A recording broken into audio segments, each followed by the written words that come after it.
Tawagin niyo na lang akong Ronnie. Nangyari ito noong taong 2021 kung saan ay lumipat ako ng mauupahang bahay. Paano ba naman sa dating lugar na pagtirahan ko ay madalas ay maiingay ang mga kapitbahay, lalo na sa umaga hanggang hapon. Panggabi kasi ang pasok ko, kaya sa mga ganitong oras ako napapahinga. Minsan pa nga, sa sobrang pagkapuyat ay hindi na ako nakakapasok pa sa trabaho. Mga ilang buwan ko rin iyong pinagtiisan. Siya nga pala, hindi ako taga Maynila dahil taga Albay pa ako. Dito lang ako napadpad dahil sa paghahanap buhay. Yun nga, lumipat ako at mabuti na lang ay nakatagpo ako ng murang apartment. May 5 unit iyon at ako ang nasa bandang dulo. Tamang-tama dahil kahit magkakatabi ay tahimik naman at hindi maingay. Samantala, habang natutulog ako noong isang hapon, sa pagkakaalala ko ay nakadalawang buwan na rin ako sa apartment na yun. May naamoy akong napakalansa kaya ako naalimpungatan at nagising. May nakita akong isang babae sa labas ng bintana na nagpapalakad-lakad. Kilala ko ang taong ito at nakatira sa katabing unit. Parang hindi ito mapakali. Lumapit ako sa bintana nang hindi niya napapansin. Nang matapat ako roon, napaatras ako dahil nalaman ko na sa taong yun pala nanggagaling ang napakalansang amoy na parang amoy laway. Para tignan kung ano ba talaga ang ginagawa nito, tumayo ako, pinihit ang seradora at binuksan ang pintuan. Nasilayan ko na nawala na ito sa labas. Pero pansin ko na yung katabi kong unit ay bukas ang pintuan. Medyo nakaawang lang. Hindi naman makikita ang looban nito dahil may kurtinang nakatabing.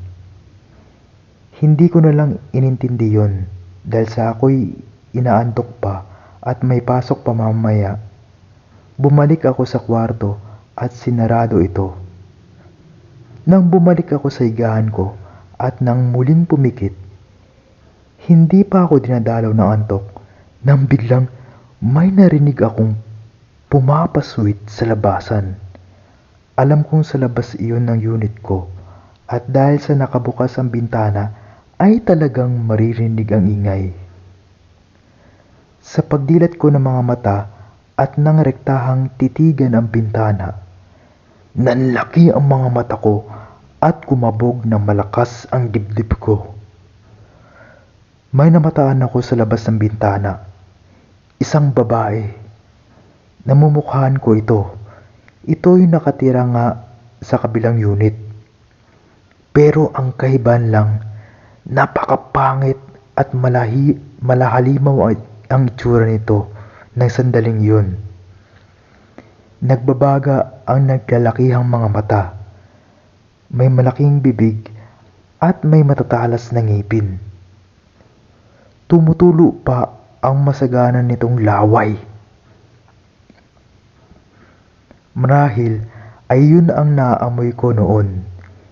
Rinig na rinig ko pa na tumatawa ito na mahina habang nakangisi ng malaki ang bunganga. May ipinakita pa sa akin na putol na braso ng tao ang nilalang.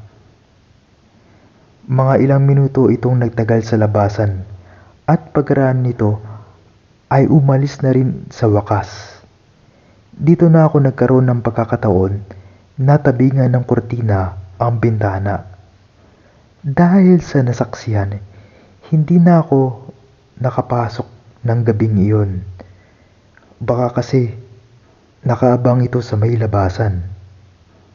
Kinabukasan, ay agad akong nag-alsa balutan at kinausap ang landlady na lilipat na ako. Wala naman itong imik at tinitigan na lang ako ng makahulugan. Agad naman akong nakahanap ng bagong malilipatan. Malayong malayo ito sa apartment na yon. Saka ko lang nalaman mula sa isang kakilala na yung apartment na yon ay palaging isang unit lang ang bakante. Usap-usapan kasi na magkakamag-anak raw ang nakatira sa apartment na yon, pati na rin ang landlady.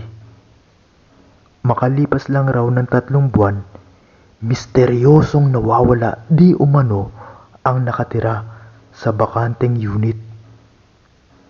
May ilang nagsasabi na mga aswang ang naroroon at ang binibiktima ay ang mga bagong lipat.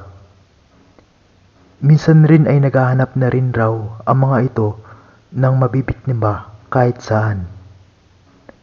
Dito na lang ako nakahinga ng maluwang.